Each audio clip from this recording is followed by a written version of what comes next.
This is Gangrel, the Vampire Warrior, and you're fanging and banging because I'm getting ready to do a career interview with Hannibal TV. Want some? Get some? Bad enough? Take some. So where did you grow up? Where did I grow up? I grew up in South Florida. I was born in Hollywood Beach, Florida, and I was raised in Deerfield Beach, Florida. So basically the greater Fort Lauderdale area of South Florida. Were you always a wrestling fan? Was always a wrestling fan. You know, when people ask me, I used to say no, but as my memory comes back, the less I drink and the less I party now. Some memories come back, some things I don't remember. Now, I suppose I was. It was my grandfather that made me a wrestling fan. I'd spend my summers in Georgia, in South Georgia, and he would every afternoon watch wrestling at 12 noon on a Saturday. He'd take his shoes off, my grandma would cook him up a big steak, and he'd put wrestling on, and that was like one of my favorite things to do with my grandfather. So I think it started there. So. Yeah. So you would have been exposed to the Florida territory as well as the Atlanta territory? Yeah, Florida and Mid-South and Memphis wrestling with him, yeah. And which would have been your favorite? Florida by far, yeah. Florida Championship Wrestling. Did you like Dusty Rhodes? My mom liked Dusty Rhodes. My mom was embarrassingly like Dusty Rhodes too much. She'd want to she'd go throwing elbows in the parking lot after wrestling, you know. Dusty Rhodes, I like Dusty. I was more of a, I guess Barry Windham when he first came on. I was more like the Barry Windham kind of guy. I liked Barry Windham. And did you often go to the matches in those days? No, we really couldn't afford to go. So it was a very, very rare treat if I went to a match. I think my mom took me to one wrestling match. But my grandfather's brother, my great uncle, when I would spend time in Tennessee, he would take me to some what they would call outlaws back then, which would be indies now. Took me to a couple of shows, and that was pretty cool. What was the popularity of wrestling like in those days? Because Florida, I hear, it was really popular. Like every week they would run Tampa, for instance. Oh yeah, well Florida had their regional territory, so yeah, they had TVs. Every was it Tuesday or Wednesday? They would do TVs, and then they had their loop. They'd run Miami, and then sometimes Lauderdale, Fort Pierce, then up towards Jacksonville, and around, and then small little towns in between. So it was very popular. You know, every Saturday morning you didn't want to miss your Florida Championship Wrestling. And were you always interested in vampires and stuff that's kind of gothic, or is that something that came later in life? Well, I blame the French for that. That'd be Luna. She was like, no, I liked vampires and stuff when I met Luna. I met Luna at a very young. I started wrestling when I was 17, right? So I met Luna when I was 18, and I liked horror and stuff like that. But then she introduced me to the movie The Lost Boys. She goes, hey, you gotta check this out. Watch this movie, and we watched the movie together. And then that's what spawned the character. I was watching. I go, oh, it'd be cool if you could be a vampire wrestler. She goes, you should do that. You know, and I'm like, no, you can't do that to wrestlers. She goes, wrestlers ruin it anyways, with tits and ass and all this stuff going on, right? So she convinced me to keep doing it and work towards it. So yeah, Luna, I always was a horror, but she drifted me towards focusing on the vampire things and yeah. So.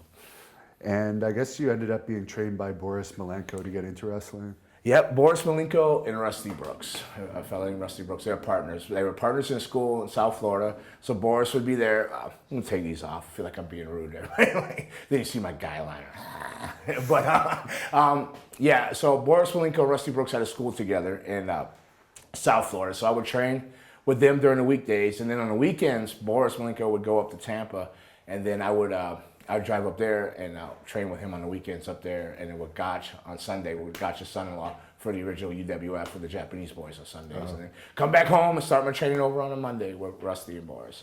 So you learned some shoot style stuff as well? Well, I tried. I learned how to put to sleep with crooked head scissors. And eventually I learned you could tap out. Didn't know you could do that for the first few months there. Do you think in those days you may have gone into MMA if that existed? Maybe I would have. Younger years, I probably, if it was what it is now, and I was young, I could rewind time. I would choose that over this, because back then I used to like to mix it up more. It was, I like the physicality of things. I broke my neck playing Pop Warner football, so I couldn't do sports anymore. I ended up, it's a long story, but my parents wouldn't let me do sports or anything like that. I moved out of home when I was 13, and I lived with on my own at 15 and had a kid. And so I was desperate for sports, and then I found wrestling. And hell, I'm gonna tell you the truth. I went down there. I thought it was real. I was going down there. I marched down there. Malenko was giving me a tour. It was a racquetball court. He goes, we got this guy. This guy. It's like apples and oranges. He was always with his quotes, and I was sizing everybody up. I seen the guy with a black eye. I go, I'm gonna take that. I can take that guy. I'm walking around. I sized the whole room. Okay, where do I put my money down? So like honestly. I was 3 weeks into training, and Rusty came to me. Rusty goes, hey, can I ask you something? I go, yeah. He goes, you think this is real? I go, what? So my response, my face was to set it on. He went, ah. Then I go, my response was, I'm out of here. I can't do this. He goes, well, why? I go, I can't give you, I'm scraping up pennies to pay for this. I thought I could fight on a weekend and kick somebody's ass and make some money. So if you're telling me it's this and they're saying this, I can't do this. And he goes, no, you're really good at it. You're not even trying. You're holding back and you do everything good. And Rusty is why I still wrestle today, because Rusty Brooks, and why I get back to why I always go to wrestling schools is because he said, all right, man, we don't want to take your money.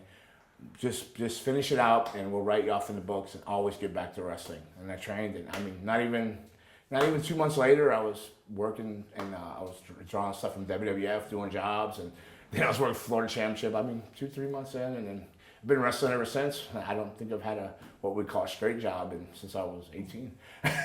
So. And Rusty, people might remember him. He was an enhancement guy in WWE a lot. Right. He was known for what? Wrestled almost Hogan. slammed Hogan. Yeah, that was his big moment. Yeah. Yeah, in Poughkeepsie, I think that. Yeah, Poughkeepsie, the great guy. And Boris Malenko, he was known for being attacked a lot by fans. Did he ever tell you any specific stories of times ago? No, he never told stories. He was just always. He always had his sidekick, Phyllis Leagues, who helped a lot of people out through wrestling. I guess they were kind of on him.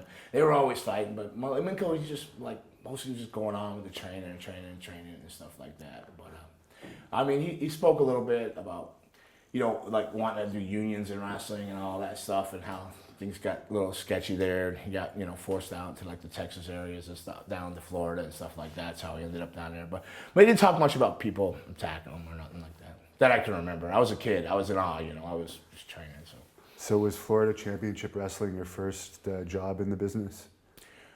Was it, or was it WWF? No, Global Wrestling Alliance. Global Wrestling. Dr. Red Roberts would be my first TV job, if you mean doing it that way. It was my first TV would be the Global Wrestling Alliance, and then from there was WWF, and then Florida Championship. Okay. And then Georgia Championship.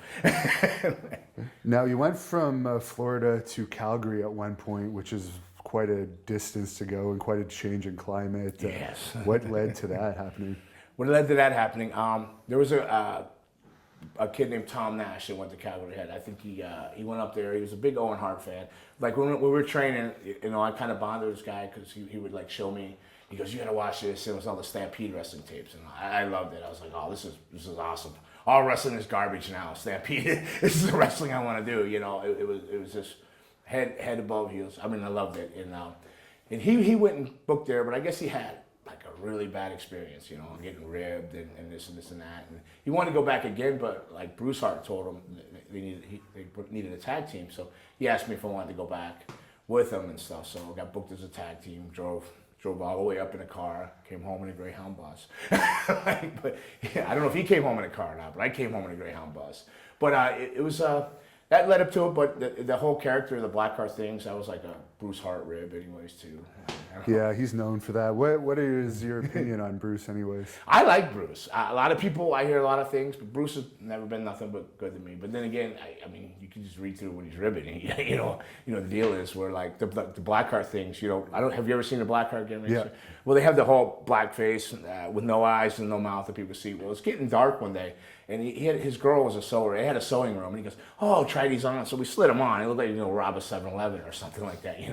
The black mask. So the sun's setting, and it's dark out. And Bruce is like, catch this football. I'm like, I can't see crap. My partner, he was sitting there trying to catch a football, eating balls in the face, and Bruce is laughing. So right out the gate, I go, oh, well, Bruce is a ribber. Then it turns out the whole Blackheart character was the bastard sons of Stu Hart, right? So yeah. Stu went around sleeping with a bunch of female wrestlers, and we were that's what happened. We're back to claim our throne. You know. Was Dynamite Kid still kicking around Stampede at that time? Dynamite was not there when I was there, but he was. I think he came back in shortly after that I left. Yeah. What But about Davey Boy was there. Davey Boy, yeah. Yeah. How did you get along with him? Oh, Davey Boy, great. But my first day I ever met him, I'm sitting in the pavilion, minding my own business, scared to death. You know, these guys all like killers to me. You know, like, I'm putting my boots on, and there was a guy called BG Holiday. Yeah. BG Holiday. Davey Boy comes in and literally he was sitting next to me, Holiday, grabs him by his ears and it just starts pounding his head on his wall. Now I'm not with his English accent. I couldn't quite make out half the things you heard. I heard something about my town, this, that. And then when he let him go, it's just a big blood stain on the back of the wall. He just slumped over. I was like, holy shit, I just kept lacing the other boot, you know, like it never happened. You know, that was the first time I ever met Davey, my impression of Davey Boy, but he's always been like awesome to me, cool. I miss him so much. Was Brian Pillman working there? No, Brian was already gone. Okay. I guess Owen would have been there. Owen just came back in. There, it was on his way back in. I guess he was leaving maybe WWF at the time. I think he was just coming back, yeah. And what about Chris Benoit? Benoit wasn't there. I didn't become friends with Benoit until like WCW. Oh, I see. Yeah.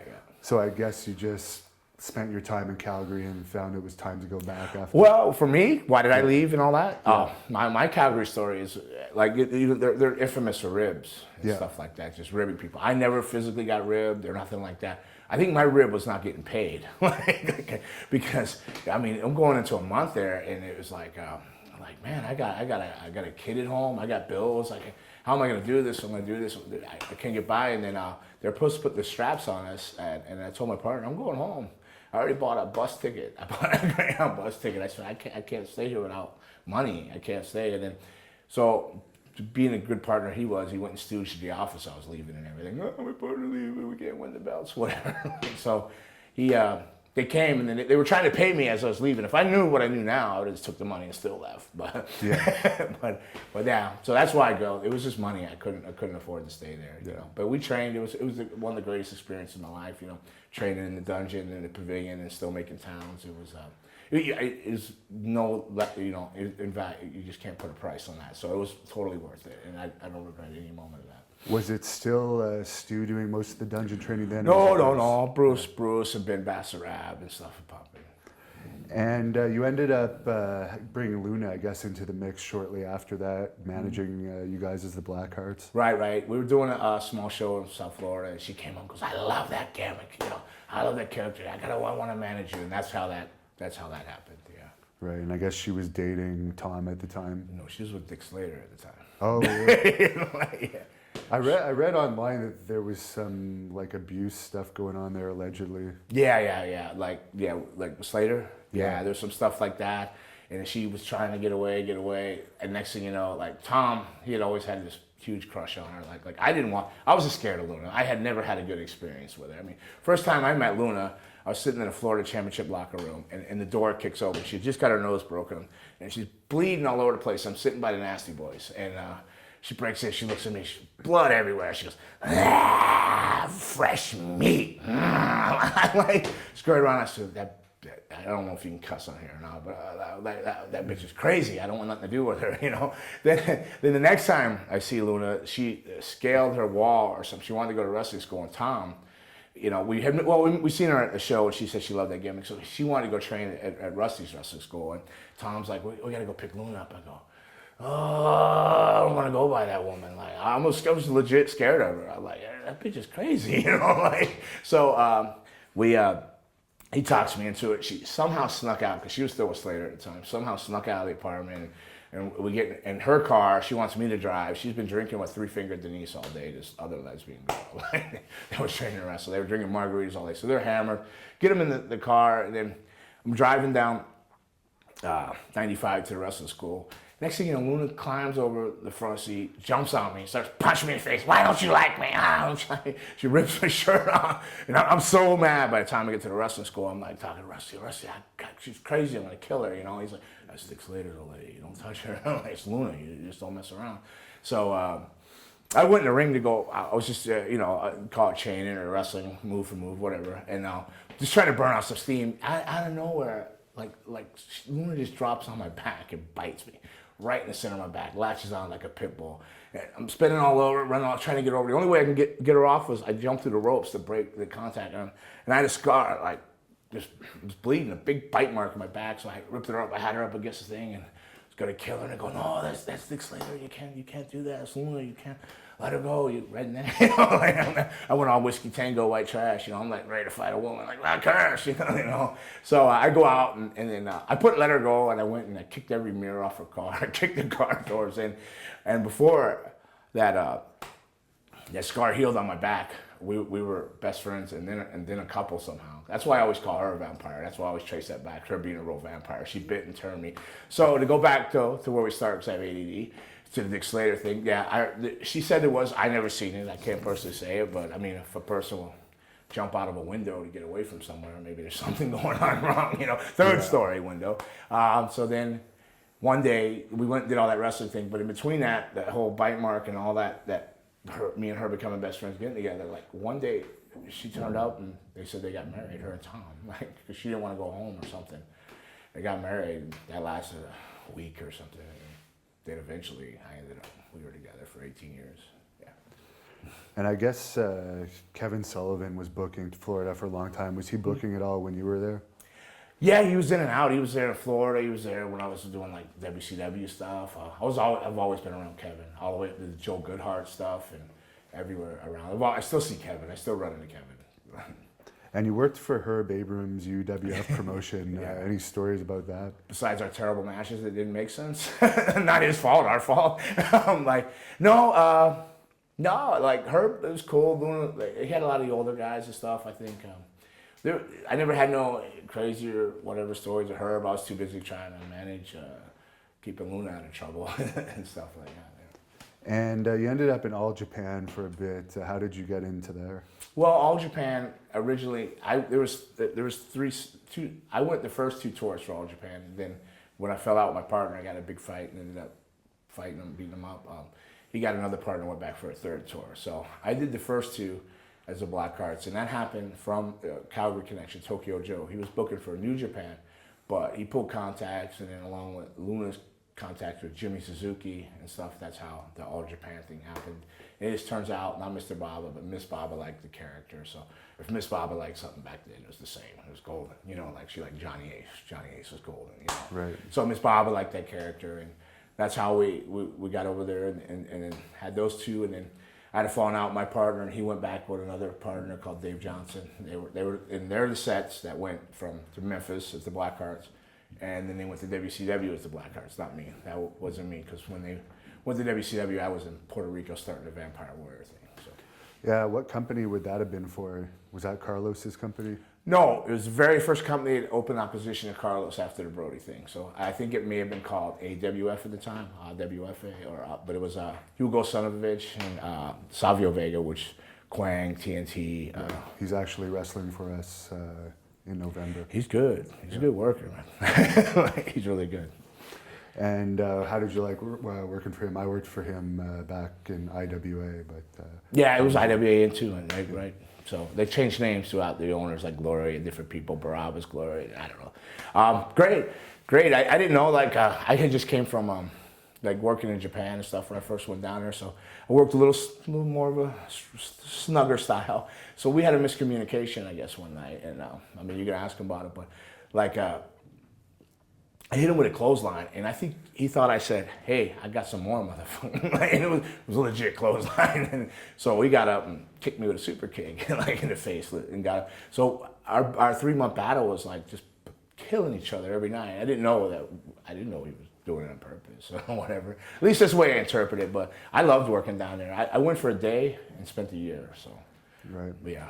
And I guess that company didn't have the money issues that WWC is now. Not at the time, but eventually, by the end of that year, I mean, if you spend a year in Puerto Rico, you're going to be owed money. Yeah. You become a local. You spend over 6 months, you're a local. Over 3 months, you kind of become a local. Best way in Puerto Rico is to go in and out. You know, if you're just coming in and doing shows in and out, you're pretty much guaranteed to get your money. But you start living there, then they start pushing you back, Miana, amigo. Yeah, I'll catch up. Not that company so much, but it did towards the end. But they just ran so many big shows. They would bring they had Davey Boy and Jake. They would bring a lot of names and WWF guys in. So it was fun. It was a lot of fun. Were you roommates with Bill DeMott in those days? Yeah. Bill, Tom Brandy, they were all in there. Big Vito, whatever he's called now. What's he called now? Skull. Big Vito now. That's what he was called on crust back then. Vito. Different names, yeah. Yeah. Dude in the dress. What did you think of Bill as a person? Because in history now he's known as a bit of a controversial character. Well, see, I don't know. I didn't see anything. We just would sit there and drink a 12-pack on the beach and talk. He'd miss home and stuff like that. He was just Billy. I don't know. I mean, I hear all this other stuff, but then again, like I don't know. I train people when I train. I train with a bit of an edge too and stuff. So, but I don't know. I don't see it. I've heard other things that I go, I didn't see it, but they go, no, it happened. So I don't know. So I can't say anything. But my personal experiences with him were fine. You know, he's always been cool. But now he's like, you know, I guess he had a tragedy and stuff, and you know, I don't know if he's even doing anything or wrestling anymore. I don't know. Okay. I think he's still doing autographs, but I don't know when the tragedy happened, but that's unfortunate to hear. Yeah. So were you with Luna when she was signed to WWE? Yes. One at a time. Most. Yeah, the first time, I guess. Yeah. Was that tough at all, like having a girlfriend that's in WWE? Yeah. Sure, because it was my tapes that I was sending from Puerto Rico. She got hired on. Oh, really? Yeah. She was valeting. She came down to Puerto Rico, and I was sending all the stuff in, and they called her off of that. Well, but she has a Vachon name, right? She has a family name and all that. But they'd seen her on that, and they brought her in. So yeah, that's hard. You're like, you know, you get the boo-boo face, you're pouting, you know, and you want to be there. And then they're always on the road. It's just the road life, you know, the ifs and what's going on. None of that's easy, you know, but it is what it is. And speaking of the Vachons, did you have much contact with her uncle, Mad Dog Vachon? No, not Mad Dog so much. Like, when he found out me and Luna were going to get married, he told me he would rip my head off, basically, and crap down my throat or something if I heard it or something. I said, it's the other way around. But not much. Her dad, though, I would talk to her dad. I haven't talked to him in a while. I feel guilty. I need to reach out and make a call. I talked to mutual friends of his that let me know how he's doing a lot. Yeah, he lives in New York or something now. Is he back in New York? Because he was in Vermont before. Oh, okay. Yeah, I know he's been in Vermont, but he might move again. He's always traveling. He's still running the roads when he can, when he's not. Yeah, he travels for the winters or something, last I heard. Yeah, he's gypsy. So, did you ever actually have much one-on-one contact with Maurice Vachon? No, not the Mad Dog. Just the hello here and there. Not too much at all. No. He's, I guess she inherited a lot of his personality. She was trying to live up to him all the time. Her aunt Vivian Vachon, which was you know, the queen of wrestling. I don't know if you ever seen that. Yeah, the movie. Yeah. And she really admired her aunt and loved her aunt, but she loved how her uncle was respected. I think that era, that toughness, like Luna had a really soft voice, but she ripped her vocal cords, permanently damaged them. Tried to talk like that Mad Dog all the time, you know, like she really went above and beyond her way to try to be like her uncle, which, you know, she would get, you know, fighting, protecting wrestling. I mean, we'd be in the Denny's and somebody go, well, that wrestling's, boom, across the table, she's running, trying to pull somebody's eye out, you know, because her uncle pulled an eye out of somebody, you know. So she would she was always like fighting in the name of wrestling, but it was also, I think she was trying to live in that shadow for Uncle Mad Dog, you know.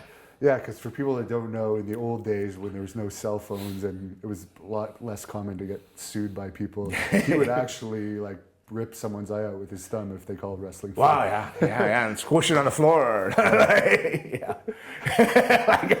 You couldn't get away with the that. stories. I mean, you hear stories about him trying to take the plane door off and thing. You know, all the other wrestlers, they were just like. I remember the only time that they said, "Hey, Matt," they came up to me and they were running around. We were at TV in like Omaha or somewhere, and they were like, Mad Dog wants to see it. They were all like super nervous. Everybody was on edge around Mad Dog.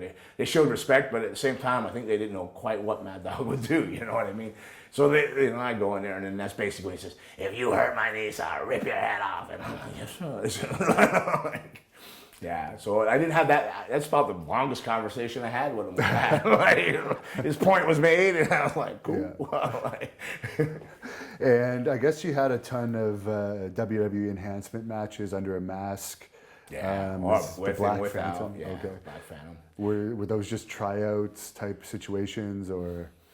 Well, not the Black Phantom thing was never a tryout thing. It's just I had fangs permanent. They were like, I think they liked me doing enhancement matches there, but they didn't want the fangs or something like that. So they found it okay. And the Black Phantom thing ultimately was I was just being a jerk trying to kill the whole Blackheart thing off, right? Doing a Black Phantom thing, but people turned out liking the Black Phantom. But eventually, a lot of the matches you saw the Black Phantom, they flew me to all the TVs. So what I was doing is giving people tryouts and tape changes. Like I would sit there, like I'd sit there and wait for a tape change, and they would have me work somebody if time came in, if there's time. So I was doing a lot of tryout matches for people. They weren't my tryouts. But they had they were clear until I lost some weight, got some abs and all that. They weren't giving me a contract, but they used me all the time. Speaking of which, is it frustrating to you? Because I've heard numerous times now, reading about you and stuff, that you had issues with your weight in WWE, and then you see that in later years they make a guy like Kevin Owens the champion with a big beer belly. Does that bother you at all? No. I love characters and all that, but no, it doesn't bother me. But what does bother me is when people go, "Oh, we heard you gotta go because you weight." Well, they never told me I gotta go because of my weight. I was like 245. They just never used me. They hired me back and left me home. They hired me back twice and left me home. So when I would read that and stuff, or somebody would tell me that, I go, "Well, where'd you hear that?" They never told me. Before I got hired, they said, "Hey, you lose weight, get shape," and I did. And then they put a shirt on me. They said, I trimmed down and actually had abs, and then they said, "We want you to wear a shirt." And you also worked for USWA. Yes. Was Lawler and Jerry Jarrett involved in it at that time? Yeah. The first time I went in, Lawler still had the book on it. Lawler, the first time I was there, he saw me actually my first tryout match. They gave me a tryout match as a vampire, WWE or F at the time, WWF. And Lawler, nobody talked to you. You just go there, you did it, man. But Lawler came up and said, "Hey, you want to go to Memphis?" So he had me come into Memphis for a day, and then he said, "You want to work down here?" So that's how I went to Memphis. Lawler had the book, and then I left, and then when I came back to Memphis the second time, Jerry Jarrett had the book. Now, we've talked to a lot of people. Some people have very positive things to say about Jerry Jarrett. Other people hated him. He didn't do nothing to me besides I just noticed the difference in pay. Yeah. Like I didn't think I was making enough to survive in Memphis with Lawler. Everybody goes, "Oh, you don't know, you're getting good money." And then when I went back for Jerry Jarrett, then it was like, "Oh, I can't even buy soup." Were you there for that? Dutch Mantell's told a story where Jerry Jarrett gave a speech to everyone if they want to go to WWE. They have to get off steroids, and Dutch Mantell supposedly yelled, "You're not paying us enough to afford steroids." We can't even afford but food. That would sound right. That would sound about right. No, I wasn't there for that. No. But, was Jeff Jarrett around in those days? Yeah, I worked with Jeff. Jeff was he wasn't in WWF at the time, but they were looking at him. So I remember like Vince would come down, and they'd come down to certain big shows, like in Mid-South Coliseum or something. And shortly after, Jeff went up for them, and then Brian went, and then they started using people, and it came like a little bit of a developmental. Did you ever have a chance to party with Jeff? Because we hear he's quite a party animal. Yeah, I don't know. He is smoking mirrors. And I guess you worked for ECW for a period and feuded with Dreamer. I had one match with Dreamer. Oh, it was one match only. One match, and and everybody go, "Oh, this great feud you had." I go, "It was one match." Literally one match. Okay. It's the only time I've ever wrestled Dreamers. One match. Oh, interesting. It was a good match. I mean, it was the first time I wore it, but yeah, it was the only time. How did you find ECW? I guess that would have been around its peak. It peaked, but see, I went there with a chip on my shoulder because of Luna. Luna was there and all that. We were going through we're breaking up, we're off and on, a lot of drugs involved, a lot of fueled up stuff, and they had owed her money, and she goes, "You can't go in there with an attitude, the whole locker room will beat you up." So I went in the locker room and told everybody to fuck off, basically. Because I didn't care. Yeah. I mean, beat me up, what are you gonna do? This and that, and then, so I was buried from day one there. They didn't really, what happened is, I think it was all a test. You know how wrestling can be a test? I could be wrong, I could be paranoid or whatever. I was working all the time with WWF. They were flying me as the Black Phantom to do shows as the Black Phantom doing on TV. So they came to me and said, "Well, I just started doing the ECW stuff." the office came to me and said, the WWF office, no, you got to fly in on, we need you to come in on what is it, like Fridays now, or some ridiculous time early where I couldn't do those shows. And then I said, well, I'm booked. I'm starting to do the CCW stuff, you know, but they want you to come in real early for TVs. And they go, well, you got to make a choice. So I made the choice. And when I went there, I was just getting buried. And it turns out they started working together like a month or two later. So I think maybe they were just, I don't know. I get paranoid sometimes. Punishing you almost. Well, I just think it was a test or something. And they knew anyways, but they wanted to see what I would do. And I just buried myself. Why did Luna get released the first time from WWE? Was that just they were eliminating their women's division? No, which first time? There's so many times. Well, I guess after her initial run. I know one, she was in rehab. So one, drugs. They let her go while she was in rehab. Another time was she taped one of the production girls up. Oh, okay. And Lori, and taped her up and slid her through the hallways. And another time she beat somebody up. Oh, yeah. What was the whole heat about with her and Sable? I guess you would have been in WWE at that time when she had that backstage. Yeah. They just Which backstage incident? Well, the one I was involved in? Maybe you can tell us the one you were involved in. Sure. Well, the one I was involved in was, so I was sitting, I hung out with Stephanie McMahon a lot. So I'm sitting there eating lunch with Stephanie, and Mark and Sable come in and sit next to Stephanie, which they never do. Like, when I'm there, I'm like eating, I'm like, what's this about? So I'm just wandering, and next thing you know, the friggin' door, this was in the Pyramid in Memphis, the door of catering kicks open. Luna comes in, she goes, Sable, I would never hurt you, but Mark Merrill, I'll bite a chunk out of your face before you knock me out, you son of a bitch. You stay out of her matches. So I guess he was always just trying to like change her match around. And she was like, not gonna hurt Sable, do this and this and that. So like Luna lunged at him, and then like Shane drug Luna out, and Vince and Godfather and all them sitting over there. Everybody's sitting right there, and I'm like, like, hey, I go to eat again. I look at Steph, I go to eat, like, this didn't happen, right? You just, you didn't no sell it. And like, you should get clout. Your wife's getting dragged out. You're just like, okay. And then Mark said something like, see what? I have to put up with that cunt, blah, blah, blah, blah, blah. I'm like, So I put my fork down and I go, listen, I don't care what you guys' problems are with each other. I don't care. I got to hear it. I don't want to hear it from her. But I'm going to tell you this. You're not going to talk about her like that while I'm eating dinner right in front of me. And then he cut a promo on me saying I had no respect for him. He was trained by Malenko or something. I go, I didn't even know you were trained by Malenko. It tells you how much I know about you, and I don't care. Then I got kind of hot. So you can put a dress on, have your wife beat you every day of the week if you want. It's not my fucking problem. Leave me the fuck out of it.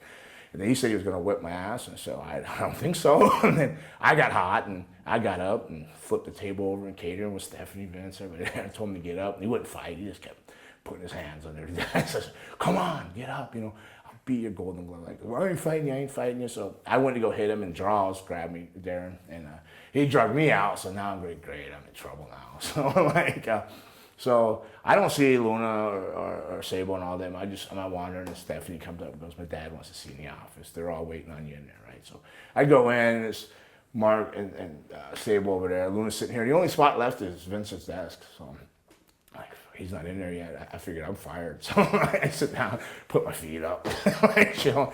And Vince comes in, he goes, And I start laughing. And he goes, he almost cracked a smile, but he didn't. He just gave me that look, that weird look. He goes, why do you find this so funny? And I go, they got me. He goes, what do you mean? I go, they drugged me into this bullshit. I could give a less about all this. They got me. And he goes, yes, they did. And if you hit them, you're fired. Now get out of here. I mean, he kept them in there forever. I think they all got fined and in trouble. But he just laughed, because I just laughed. I thought I was gone for sure. I mean, I flipped the table up in catering. And I think that's probably the incident you're talking about. There could have been a couple, though. She always had some kind of incident. She just, she really tried really hard with Sable. And I think Luna just felt unappreciative. Like, WrestleMania came, and, they did a WrestleMania match. And they came back, and they had flowers and everything, and I think for one brief second, Luna thought, and they were like, you did it, they did it, and they like kind of, it's like you see in a movie, they pass over and they go right to Sable, you did it, you're perfect. And Luna like she kind of no-sold it, but like one of my favorite people in the world, Owen Hart, like she went over behind a spot, big makeup box, and went to go crying, and Owen came up and goes, you did great, Owen turned around, he saved her, like Luna probably would have, like that was there. So like I think she just felt really unappreciated. Like, she knew wrestling was going towards beauty and TNA and not so much talent, but she was trying really hard, but then nobody would even give her, like, hey, that a girl, you know? So I guess you didn't feel too bad for Miro when Brock Lesnar stole Sable away from him. Yeah, I didn't care. But I heard he's all turned around and giving motivational speeches. No, I'm only a guy that stays mad for like 2 minutes. I get mad for 2 minutes. I don't speeches. Like, He's paid a lot of money for those speeches. Well, there you go. Like, if I could get a speech and paid, I'd do it too. But no, I have a temper of all of 2 minutes. That's why I don't like doing like these kind of interviews and stuff, because I'll say something I shouldn't say, but it's the truth anyways. But I'm never mad more than 2 to 5 minutes. I'm like, get over things. Oh, speaking of which, I didn't do it. No, one of our fans had a question for you. Actually, I guess in another interview that's online, you talked about blacking out and beating up a karate guy, yeah. And I guess you'd mentioned that it was recorded somewhere. Yeah, Ricky Leatherface might have a fellow Canadian there. Okay, so do you remember what company it was for? If the fans wanted to, it was the not Wings, but IWA. Quinones is in Japan, the monster company. Yeah. Masahiro, you know Masahiro? No, but he's like a historian of the restaurant. I asked him one day to get the name. He gave me the name of the guy.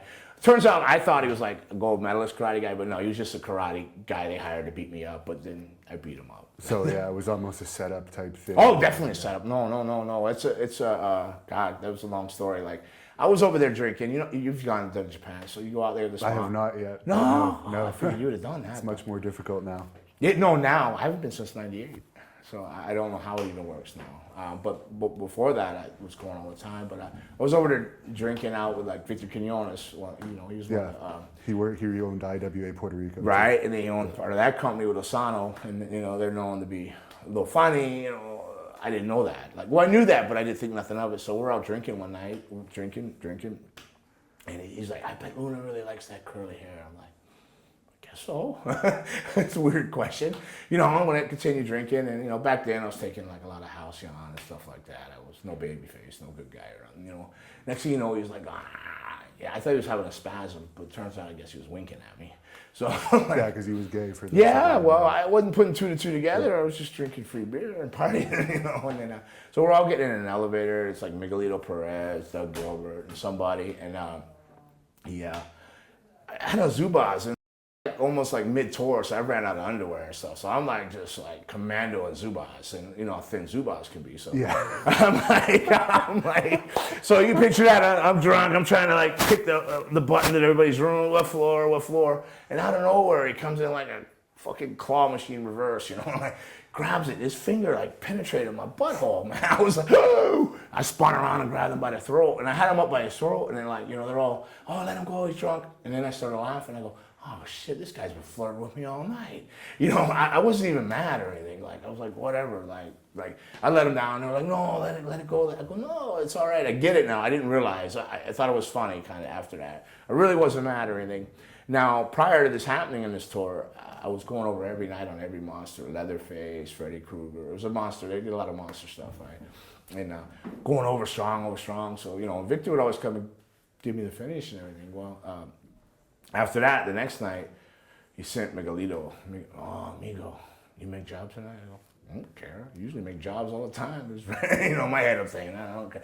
But he goes, and so, yeah, you hey, point at this dude. And I was like, this guy was just a ring crew dude, like some young guy, with scars all over him. They just beat him up. He couldn't even wrestle. I go, can he wrestle? You had a problem with that? I go, no. And then he goes, 15 minutes or 14 minutes or something. And I'm like, because there's a problem? I go, no problem. So I get with a guy, he spoke Spanish, he wasn't even Japanese, Spanish, and he couldn't wrestle. So I beat him up for like 14 minutes, like just pounding. I kept telling him I was sorry. Boom, boom, boom. I was telling him sorry. So then I picked him up and then said, I was like, hit me. He said, I said, peg me.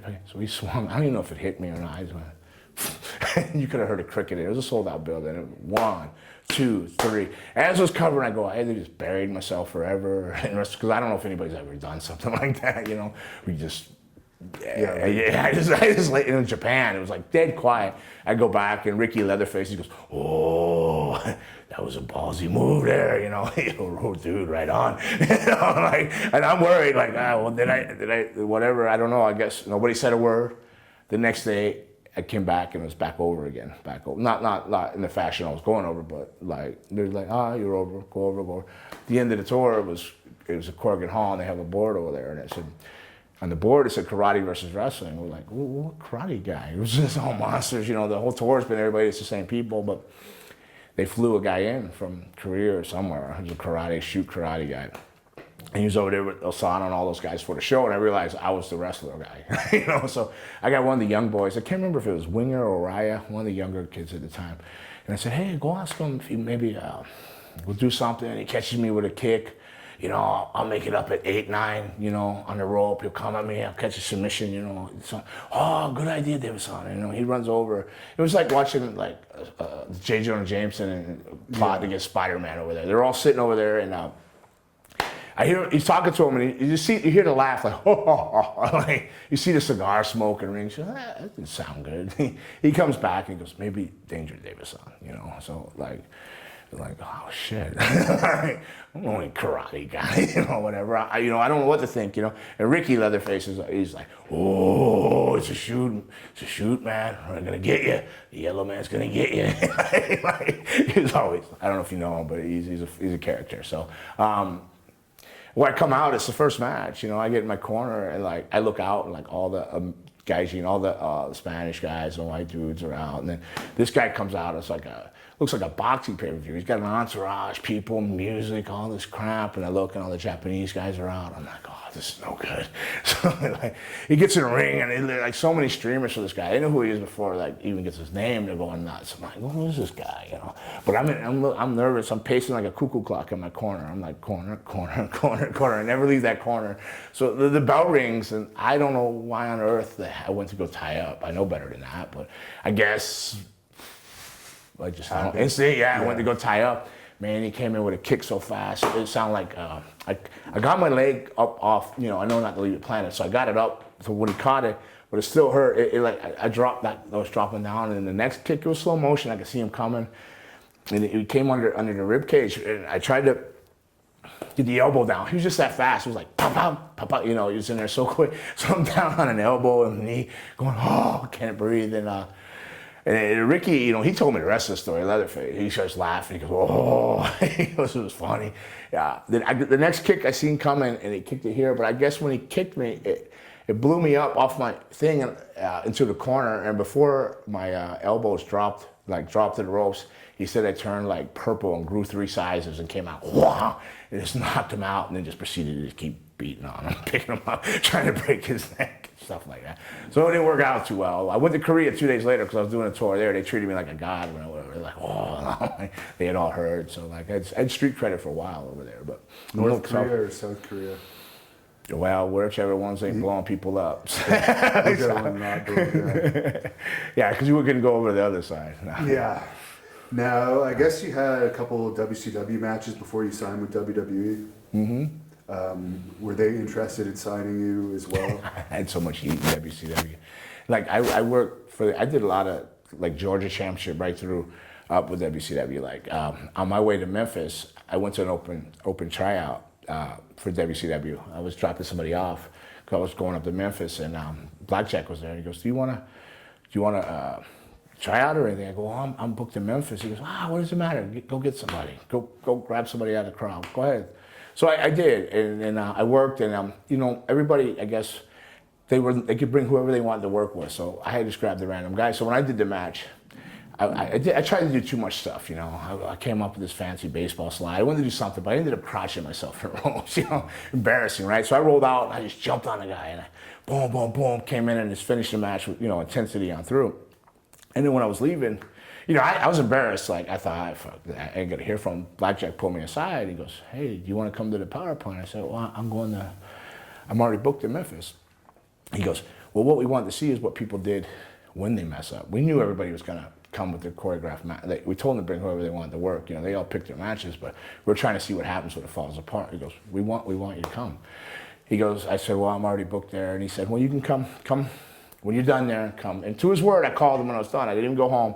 So when Memphis was done, I came down, I went to Georgia, and then I was in the Power Plant like 3 weeks, but my knees were already killing me by this time. I don't know how many years I worked by then, 8, 9 or something like that.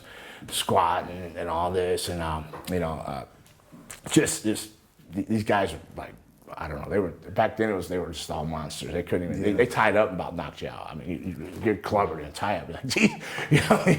I don't mind being stung, but they were just like falling all over you. It was really bad. And then one night they asked me to come to the Omni, and they had me sign like to a contract for a year. We want you to come in, but didn't read it or anything. They were like, hey, just sign this. We want you to sign for a year. Blah blah blah blah blah.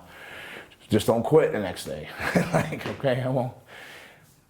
I made a mistake asking. This goes to the weight thing again here. So I made a mistake and said, why was I in there with these guys? Like why did I have to go through all this? Oh, you were fat. What? I had already lost like 30 pounds. Like starving in Memphis, you know. And, he goes, you're still kind of fat, but we make sure you got all your ducks in a row. I literally went back. Luna was in the hotel, and she goes, I said, we're going home. She goes, oh, what happened? I go, oh, I got a job. She goes, then why are we going home? I said, they call me fat. She goes, oh, okay.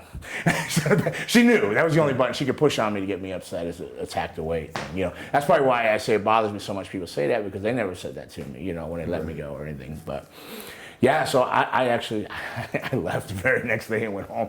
Didn't come back. And then I went back to, you know, try to get back in there later on, and it was just like, no. Then they just let me do jobs and stuff, and then stuff like that. But yeah. And other than Goldberg, no one ever really became a star from the Power Plant, did they? That was a main. No, there was those Ice Trains and all those guys were there. Was there some Powers? There was just all those big guys. I don't think any of them came out of there. Like, well, somebody's son was in there. They were just, no. Yeah, it was rough in there. All you had was Sarge yelling, squat, squat, squat, squat. Sarge, who Buddy really Lee, never made it that far, other than, I guess, his best position was the Power Plant training. Right. Yeah, training there probably, yeah.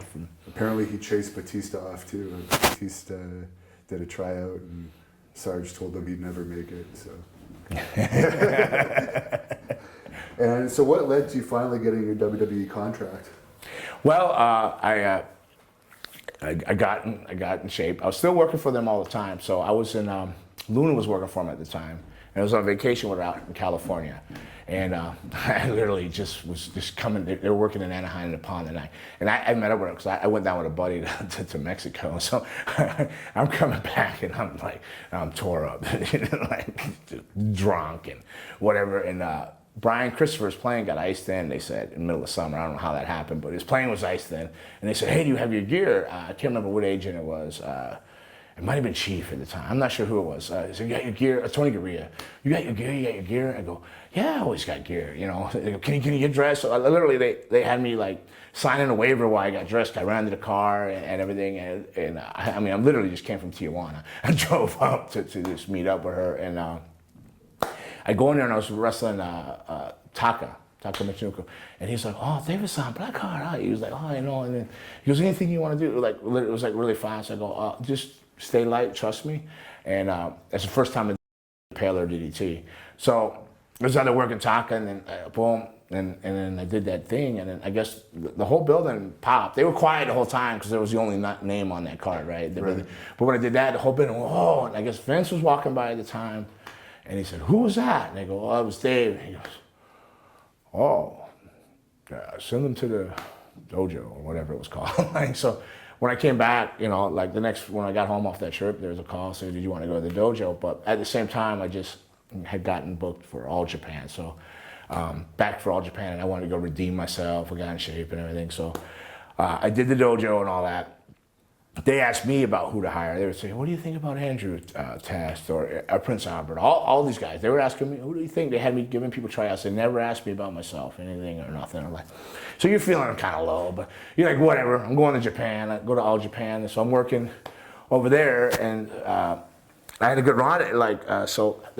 I was only supposed to be like opening matches and whatnot, but somebody didn't show up, so I ended up working like the semi. But because I guess I got in shape and everything turned out good, they started tagging me with Bobby Duncan, and Johnny Ace came up and said, Dave, I got good news and good news. I go, what's that? He goes, well, Bobby doesn't usually offer people like a year deal, but he wants you to commit for a year and tag with Bobby. Yeah, the other news is WWF's called and said they have a contract waiting for you too, if you want, you know, so you got to make a decision. I got to know. But I didn't know Johnny was getting ready to go to WWF. I didn't know, well, how does he know all this? You know, this was Steve Williams' last tour and everything. So, like, I didn't answer WWF right away, but I told Bob and them that I had another contract, which I don't regret, because this character's carried me so long, and I'm wrestling, I don't know what, 15, 16, 18 years later off TV. You know, I'm still blessed with it. You know, probably wouldn't be doing that if I'd went the Japan route, but I really love Japan. So that's how I ended up in WWF, though. So Luna kept saying, "Oh, sign here, we could be together, sign." Because I really wanted to do Japan. I really love Japan. You didn't have to say sorry but once, unless you meant it. You know, I'm sorry. Drink beer and work hard, right? It was awesome. But. And who came up with the Gangrel name? That was an accident. See, that's where there's so much controversy to this thing here. I was giving him a bunch of research. There's a role-playing game called Masquerade. Gangrel is a clan. It wouldn't be so much a person. Not that you care or anything, but it's a clan. So it was in amongst all this research that I gave them, trying to tell them about vampires. I was pushing vampires on them since like 1990 or whatever. Since Puerto Rico, I was always pushing this whole vampire thing on them. And when they decided they were going to do everything, I guess Vince McMahon said, "Well, it needs a name." And he looked down and he goes, "I like that name, Gangrel." Well, nobody pushed it through legal. Like, when I debuted, because it was such short notice, I debuted in less like a 3-day notice. They told me they were going to do it. So they come up with a name and the costume and the entrance, all that was in a weekend. They all came up with that in like 3 days. So went out there as Gangrel. I guess once that TV aired, the company, White Wolf, that had the Masquerade, called and sued them for everything. Like, oh, you know, license this and this and that. So they ended up paying off all this money for the name. They didn't own it, they just leased it for 5 years, and then had to pay money on it. So that's how that name came around. So then when that lease was up, pretty much when my contract ended too, so it go, and then then they brought me back to do a Raw anniversary show, and then I guess White Wolf sold to another company, and then that company tried to sue WWF. I guess it was still WWF at the time. WWF. For that $5 million, and Vince says, "No, we're going to go to court." He's already done this. So when I went to court and everything, the judge, when the gavel hit, he goes, the person, because the other people didn't renew it or didn't renew it the right way. Nobody renewed it the right way. So the person wrestling as Gangrel is Gangrel, case dismissed. So I ended up with it, but not that it helps me, because now I don't do legend stuff or do any of the other stuff, but I don't get harassed, so I can Gangrel all day long, So who really liked the vampire thing? Was it one of the creative people? Vince Russo did, but it was Bruce Pritchard that had to keep selling on it. Vince Russo pushed it through. He was the final one to get it pushed through. But Bruce Pritchard, like, I would give him all that research, and then he somewhere along the line, he finally goes, I get it, because I was never like, you don't have to win, you just got to be cool. Like, I always said it was a group. I said, you get a group of young guys. As long as they're cool, it doesn't matter if they get their asses kicked. If they look cool getting their asses kicked, people are gonna like it. It's just like the Lost Boys. I mean, years later, that movie's still gonna, like, no. But then Bruce Pritchard, he goes, "Oh, I get it now. You got it." Tom, I think it was more Tom Pritchard was smarting him up on it, because Tom was more into it. And Vince Russo liked it, because Vince Russo was a big Kiss fan. He liked that over the top stuff and doing something different. And Tom was working in the dojo at that time, I guess? Yeah, Tom was in the dojo at the time, yeah. And Vince Russo, so I guess you got along with him in those days? Not really. I mean, not yes or no. He was, to be honest, I guess, if I had any negative thing, I would always try to talk to him, but he was always too busy with Jarrett. Like, you're like wait off to the side, like, and he's fuck it, whatever, let's do whatever. So he's always busy with Jeff. But I didn't have anything against him. I mean, how could I be upset with him? He was a part of getting that great entrance and all that stuff, so. You really liked Jeff Jarrett, didn't you? Yeah, he did. He did. You made him world champion and everything in WCW. Yeah. Now, were they always going to make you a group with Edge and Christian, or was it originally going to be just you? I think I initially was just not even supposed to be that long there. I think that whole thing was just to shuttle Edge in. They didn't know what to do without him. They were going to make him a poet. They were going to do this. They had all these ideas for him that just didn't suit. They didn't know how to bring him in, how to make him fit, or what, this and that, and then they thought, well, okay, we have this mysterious feud with this guy, go whatever, and then it turned into a group. I don't think it was ever going to be a group. They didn't know anything. They couldn't even tell you why we were feuding. Nobody knows. Me and him still at. Why were we? What were your first impressions of Edge and Christian? Good. I met Edge, Adam on. I worked him on a couple shows prior to that. Like when he heard that I was gonna be working, like not on that thing, but just on shows. I met him. He was a great guy. He was always a great guy. Christian, he always picks on me because I call him the squeaky wheel. Like squeaky wheel gets the oil. He'll complain about everything. Like, why am I doing a job? Well, you're the smallest guy. Well, that don't make sense. I love Christian for that. So I mean, they're both great guys. I never had any bad feelings about them at all. Were you surprised at all the success Edge ended up having? Not Edge. They told me that I was pulled to the side and told that Edge was the man. Christian, I was surprised it carried on as long as it did. Not because he's talented. I think he's underrated, but he could put great matches together and stuff like that. I think he's one of the best at putting a match together and everybody getting their stuff and it making sense. Really do. But the Edge, no, I knew. They told me, hey, make sure this guy's going. Right. They knew he was going. Bottom line, he was. Because there was from day one, he was a man, the man. Going to be the man. Because there was always some confusion that you were initially going to be like the Edge of the group. No. I was strictly there to shuttle. I knew my role. Yeah. And they had you working with the Undertaker's Ministry of Darkness for a while. Was that cool working with him, or was that like kiss of death kind of too at the same time? Because you can't be a faction when he has a faction. And then first they said, oh, when they said you guys are going to be in the ministry, I said, oh, but our days are numbered, man. He goes, what do you mean? I go, this isn't good. It's not good when they put a group within a group, figure it out. It's not like, we're not the acolytes, whatever. We're like, just don't really fit. It's not good. He goes, I go, you'll see. And then they used to have us all come out on the stage at the end of the show, the ministry at the end, and they'd still the ministry would be getting booed, getting the heat they're supposed to get. But then the arena would slowly go, brood. And then I looked at him, I said, this isn't good. He goes, no. I go, no, this is good. And next thing you know, they came and said, oh, we want to split you from the ministry. I said, we're done.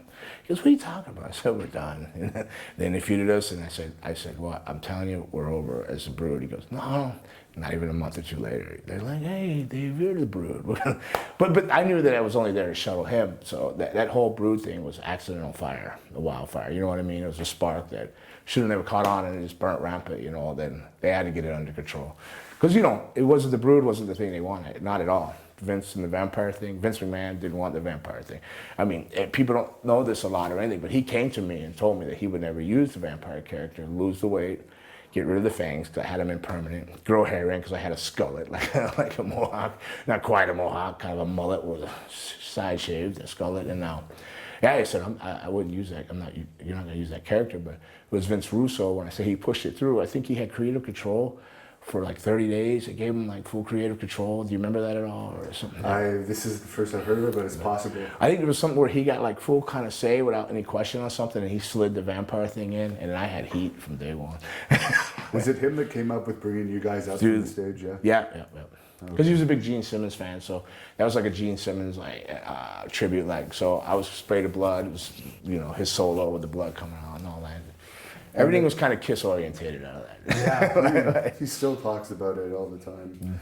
Now, what was it like at that time in WWE? Because that was one of its all-time peaks when you were with the Brood, with Austin and The Rock becoming megastars. Really. It was. I think it was cool, but I was just so wrapped up with Luna all the time. We're in our own world and stuff like that. She told me, she goes, you don't even realize that you're like a star or anything. You go, what are you talking about? I never caught that it was so big until after. Even so now, how I see the ripple effects of it, that I realize what it was then. Then it was just caught up into it. I was just like running roads, rock star partying. I didn't realize what it was or how long that would, ever affect my life to carry on. And you had a little feud with the Hardy Boys. What was that like working with them? It was good. That was fun. People always go, oh, which Brood did you like, the Brood or the new Brood? I go, the Brood against Matt and Jeff, because they were just great to work back then. Everybody was young. Christian, Edge wasn't as young as them, but in the Hardys they were young. But they all had that fire, and I had a fire, so it was great. Because every night they would come back. Even when I just started with Edge too, they'd come back off the house shows going, you guys got to stop it. They slowly take your repertoire away. They take everything from you, but matches were just fun. It's always fun. You know, things just gel and it just feels good and it's fun. Did you ever see their TNA gimmick that they did before they got re-signed? Yeah. Because they were talking to me about like having me baptized, and if Smashing Pumpkins dude would have stayed in with the thing and everything. Eventually, we're gonna try to do the Broken Brood. Yeah. What do you think of that guy anyway, the Smashing Pumpkins guy? I've met him a couple times. He loves wrestling. Yeah. He's different, eccentric. I mean, he loves wrestling. Do you think he really could do anything with a wrestling company if he had control of it? I think you gotta have people you trust around you with the good ideas, right? It's not just you. You can have ideas and money, but you gotta have people that get their pulse on things. I mean, did he have something called Renaissance or Resistance? He Pro? had something before, something like that. It's really hard to say. I mean, wrestling's such a cutthroat like world. You know, even if you think that like me and you are, I'm your right hand man, I may be like poisoning you every day with arsenic. You know, Exactly. you know, it's hard. I mean, I hate to say that about wrestling, and you know, but it is what it is about it. But I love it. Wrestling's been great to me. I've done it 30 years this September. Blessed. It's a great thing, but it is what it is, though. It is what it is. What would have been the highlight for you of your first WWE run? Well, the major WWE run, I guess you could say. It would have been the highlight. I don't know. I was pretty much just like around there. I mean, I wouldn't even call it a highlight, but the biggest thing, because would probably be the Hell in a Cell at a WrestleMania where we hung Big Boss Man, which was kind of weird and it didn't get taken in good response. But just because of match-wise. But I mean, I was supposed to be the first 24/7 hardcore champion, but I blew my shoulder out a week before. So I didn't have any of those big moments. All my moments were like, just kind of like there, you know, like mid-card big. No, nothing that stood out great besides just every time I came up to that fire, it was like a highlight to come up. Like I literally, when fire come through there, you got your blood and you get the goosebumps when you hear the people, oh, you know, heal or whatever you were. But like that was just, I mean, every time. I was supposed to be a menacing mean. They wanted me to be all angry, but I couldn't. Halfway up in the elevator, like I just started smiling. I was like, "This is awesome!" And then I would get so much heat going down the ramp because I was like, and then, "What are you, happy vampire?" I go, I'm trying. I'm looking menacing. So menacing, I couldn't stop it. It was just I was so overwhelmed and I loved that entrance so much. When I got up there, I would just be like, this is cool. Like, and I couldn't help it. So every time, every entrance was a highlight. I loved that. That was like. And I forgot to ask you earlier, your wedding to Luna was actually aired in a segment on WWE before you were signed. Mania or something. Yeah. Did you think that was cool? Or? They gave her crap about it. Well, if you told us we would get married, we would have sent like a proper crew out and had the wedding done. But that was all BS. But I don't know. But it was cool though. They showed the little flyer and all that. They even did that because she was like, you know, they don't usually want, you know, like to tie you in with somebody outside of their company like that. If you wrestle, you should not exist at all. So that was cool. I guess it was them throwing a little bone, like, the hell with this guy. Just give him a little love. So with his weird hair and his funky Kevin Sullivan eyebrows he's got going on. Which you don't have anymore. No, it was just painted. It was creepy though, you know. If I was to go back to the Skullet, I'd probably bring it back. Go vintage, like football teams when they wear throwback jerseys. Maybe one night I should do that. And after your 2001 release, which I guess you said may have 2001, okay. Yeah, I guess it had something to do with your name probably more than anything. That you probably didn't want to pay the fee again. Maybe, yeah. You worked for All Star Wrestling in the UK quite a bit. Oh, yeah. What do you think of wrestling there and working for Brian Dixon? Brian, a lot of guys got stories, but I get along well with Brian. But I loved wrestling there. I was doing almost 6 months out of the year after that. And when I tell people, I love wrestling there. You're wrestling every night. Everybody can wrestle. It's just, you literally, I mean, this might sound horrible, but everybody gets along so well, you can put your beer down and go to the ring. You know, it's such a family-like thing. Everybody's fun. And Brian, there's so many interpretations and impersonations of him. He is one of the cheapest guys I ever know. But at the same time, he's been one of the kindest and giving guys to me, really has. A lot of people have negative, but I've had a friendship with him over the years. I go back, I'm there February for a month. I'll be over there for a month. I still can't get away from going over there. So I went, instead of going for 3 and 6 months out of the year, I've dropped down to just 1. So I just go Februarys now. So I'm still working there. Does he still have the house for the Americans there? Yeah, his office, yeah. that he keeps freezing cold and then he turns boiling Well, he'll hot. come in and turn all the plugs on. Like, there's an outlet, and you can turn the power off to the outlet. Like, it'll make a difference, but he'll come in and, you gotta fucking turn it. He turns the plugs off, you know. He claims the internet's wasted energy, you know, and all that, but he's a great guy. I think what made me snap there was when Oh, were you over there? Yeah, and I didn't enjoy it as much as you, but... Well, I'm a drinker and partier. I was out, I drank every day, so I was never sober there. But you made a rule about you can't close the curtains anymore because they were antique curtains, and it's like you're getting home at 6 a.m. for some shows and the lights shining in. And Wow, you want us to no, I sleep.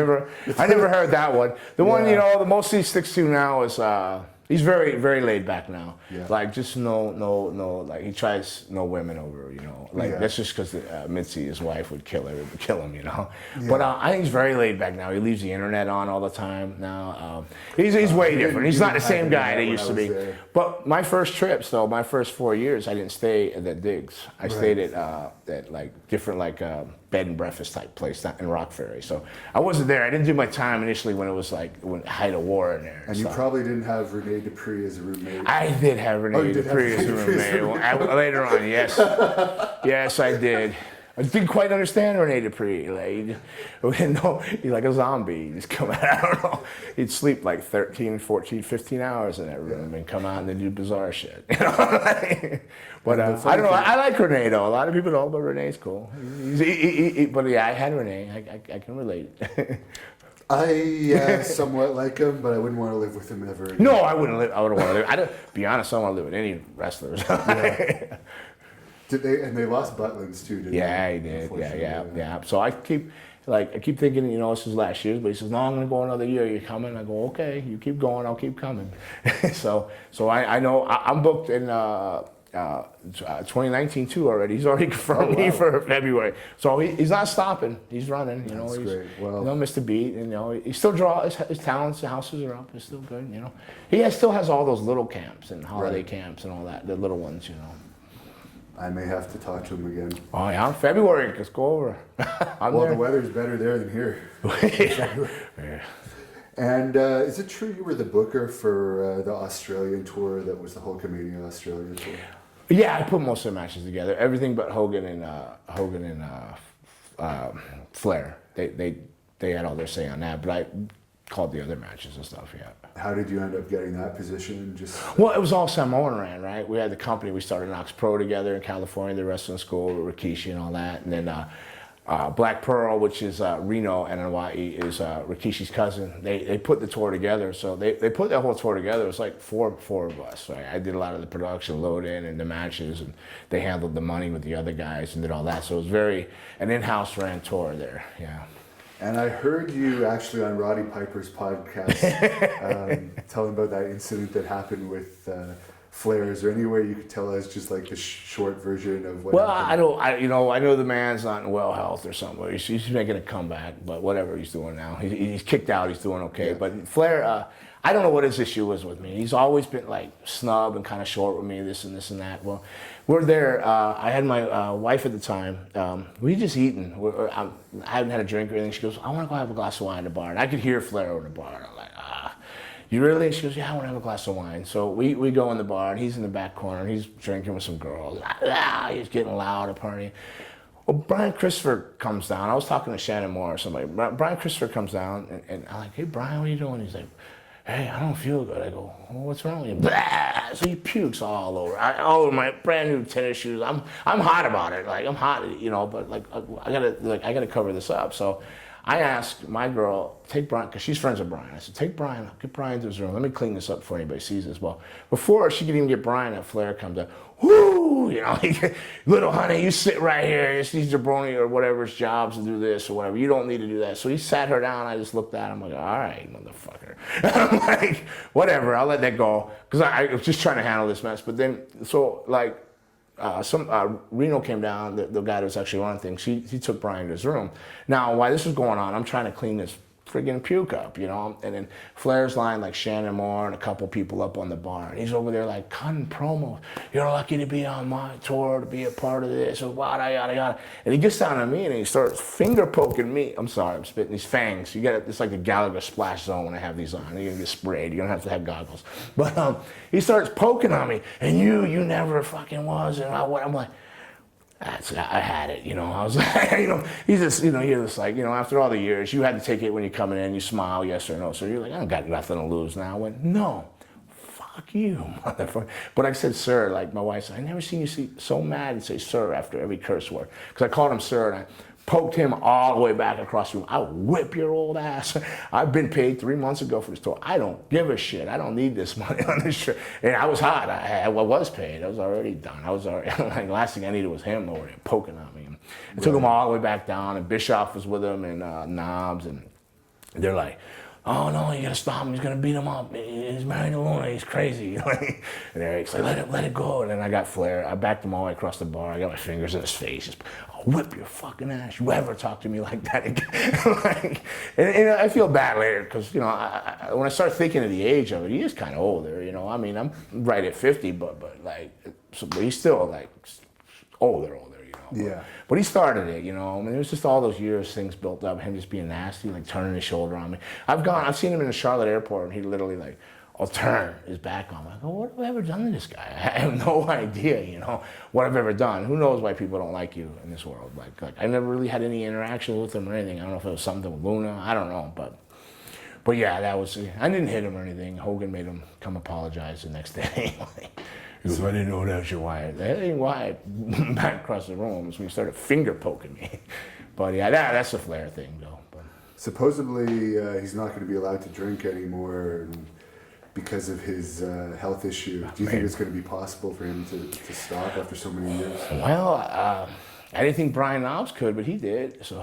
Oh, did Brian Knobs? Oh, you ever seen Brian lately? He's lost what? 100. He's like super lean. He turned his life around a lot, like because he was like in really bad health too. He was real sick in and out of the hospital, and he's doing well. He looks good. So I think anybody can do anything after all those years. It's just how much if you want to live or die or not, right? Yeah.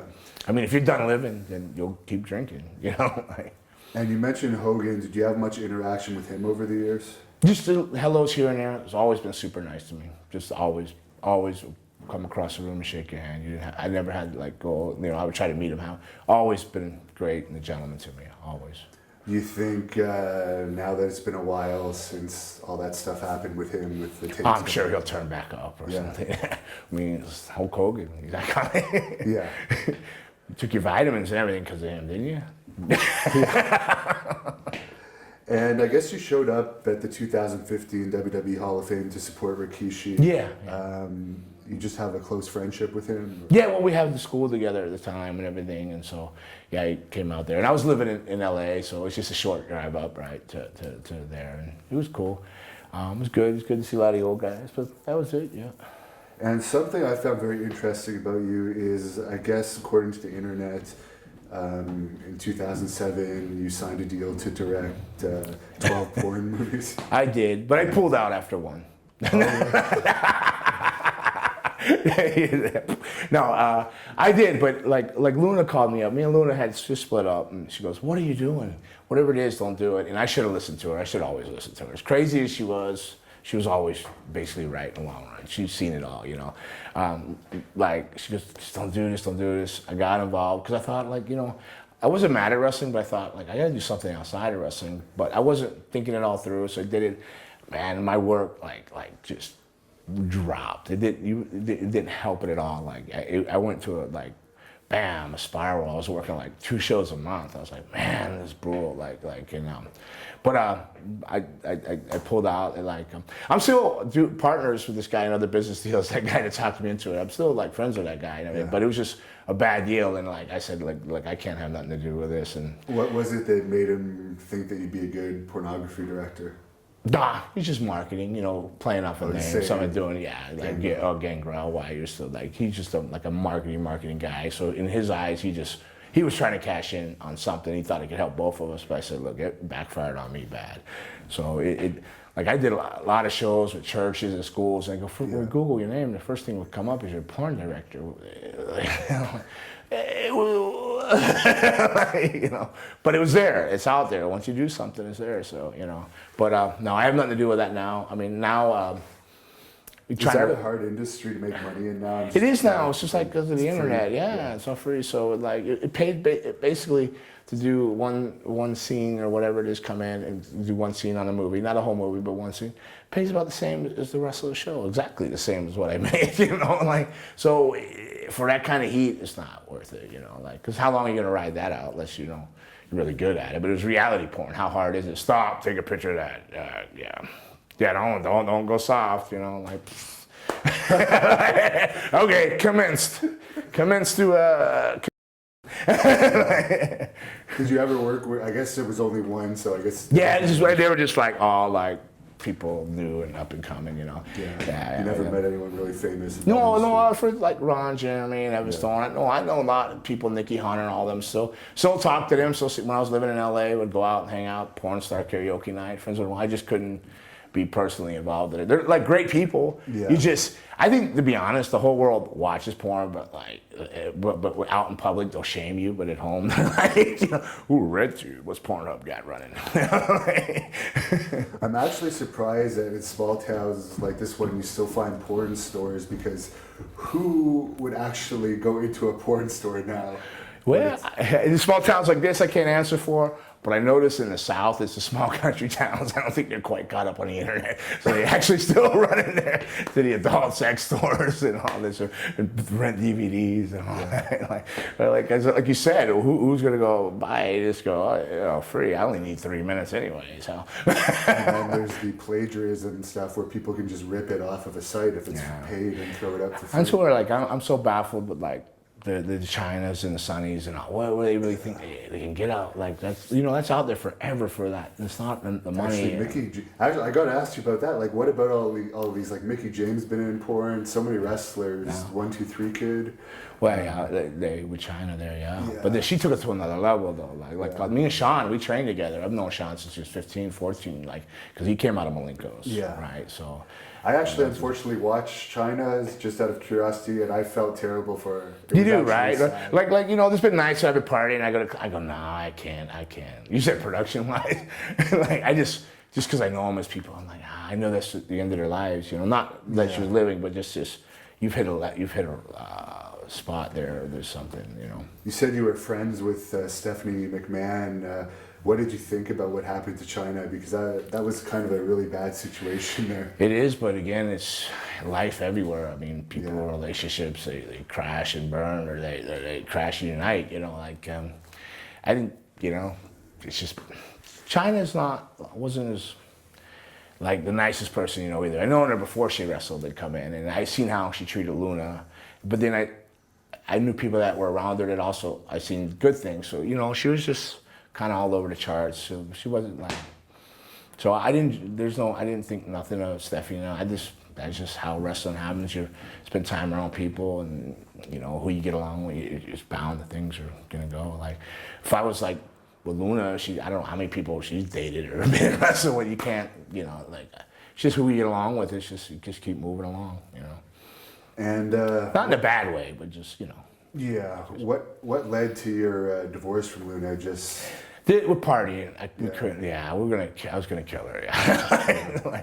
Or she was gonna kill me. It was just. I mean, the people you hear about the stuff. Like I could tell you what we were doing, and you wouldn't even believe it. You'd be like, oh, that can't be possible. I go every night for a long time. So like it's just that was all. It was just, and so with all that fueled in there, and then a lot of the.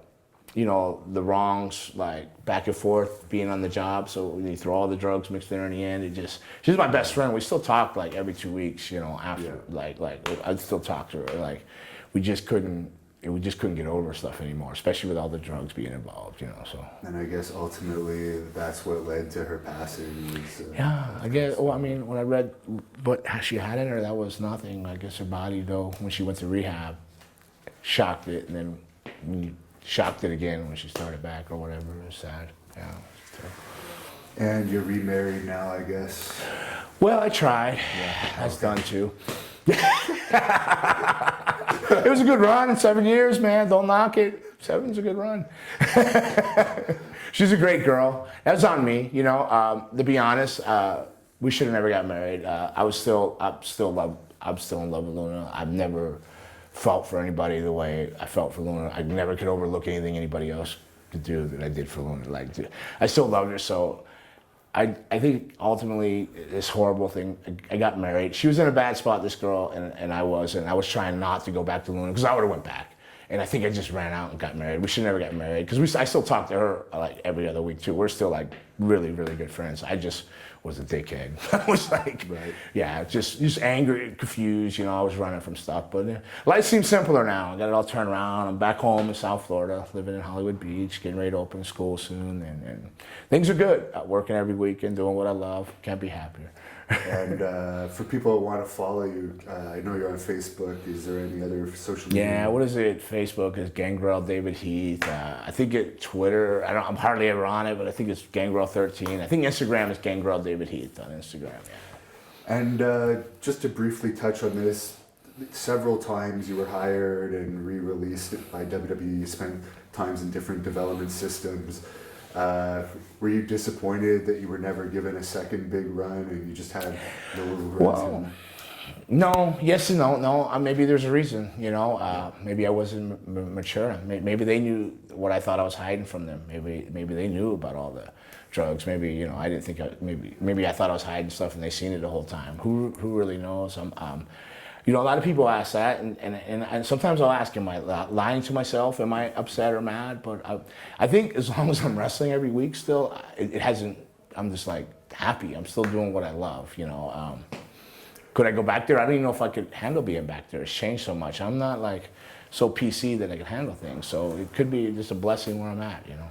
And find the talent. Like I was in Deep South Wrestling for a while. I actually met you once or twice when you were down there, and I found that like since a lot of them hadn't been wrestling fans when they were signed, I just found that some of them didn't give you the respect that you some of the younger guys. Yeah, and do you ever notice that with some of the young guys in development that are signed right away? Yeah, people that say they weren't wrestling fans at all. I mean, you can have.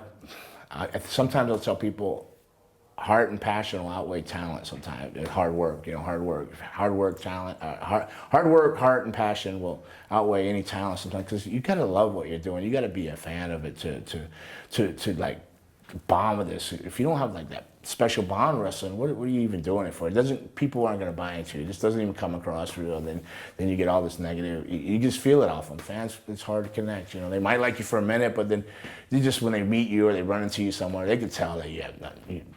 They can just feel it off you, I think. And does it bother me? Yeah, it bothers me. They don't know history of wrestling. They should know history of wrestling. I think there should be a civil exam before you go to wrestling school. There should be some kind of history of wrestling. You should be able to answer questions back to at least the 70s, you know, wrestling history before you're allowed to train, you know.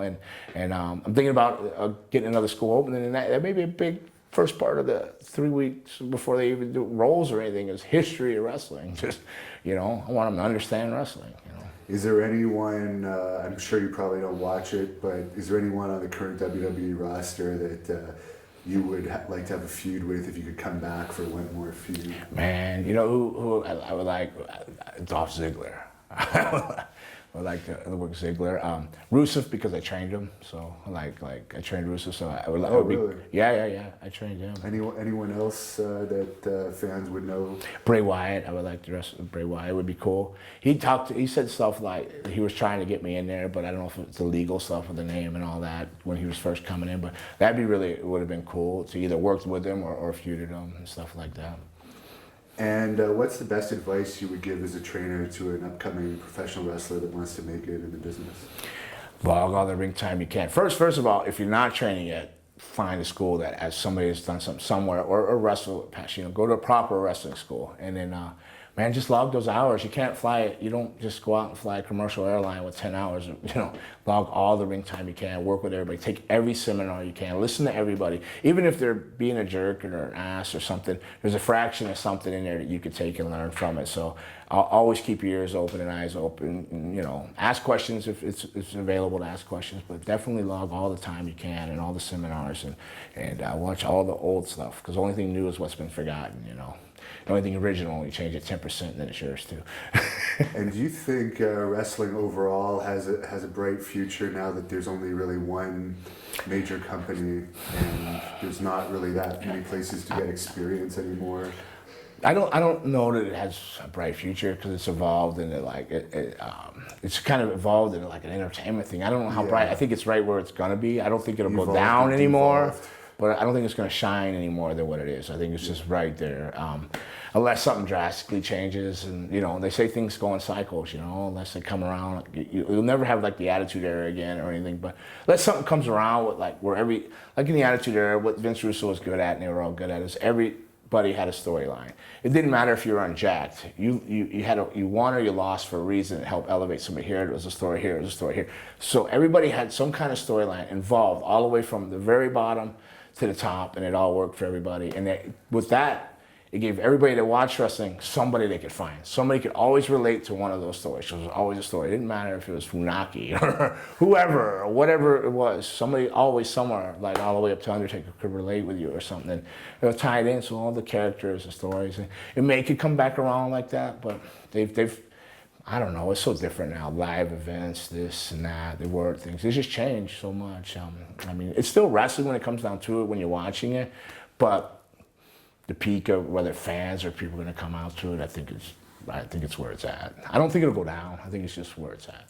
Can you see more territories popping up? I think it will. I really do. I think if people and the Outlaws or the Independents, or whatever, how you want to phrase it, I'm so old school, so the Independents, if they would learn not to be like butt heads to each other and start working regionally with things, I think you could build it back, bring it back with little TVs. I think people would like that. It's because it's different. Everybody likes a choice. Maybe you're getting one thing, but if you bring back that regional TV, but you work together and to build something, I think that it could come back. I really do. Maybe maybe they won't be called the territory. Maybe they'll be it'll just be called Indies. But if they learn to work together and not work against each other, I really think it could.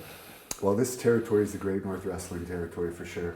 Now, you mentioned you're a horror movie fan. Any favorite horror movies? Well, I'm going to give you the Lost Boys right out the gate, and all the Halloweens, Friday the 13th. All the Halloweens? Well, not all of them. No, not H2O, not H2O, or and Ludacris and all that. The one with the silver shamrocks.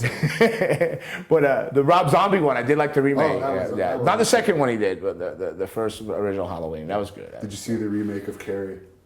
No, I did not see the remake of Carrie. How was it? It was good. Was it good? Yeah. Now I'm going to have to go watch it. It's probably on Netflix, so I'm probably going to have to go scope it out. Probably. Well, it'll turn up now that it's October, so like everything's going to start popping up everywhere, so you'll see things.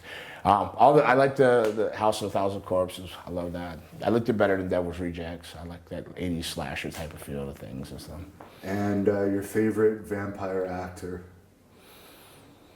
There's been so many actors who have played a vampire. Yeah. You asked me that, so you put me on a spot, and now I'm drawing a blank on his name. What the hell? Near Dark. He was. We'll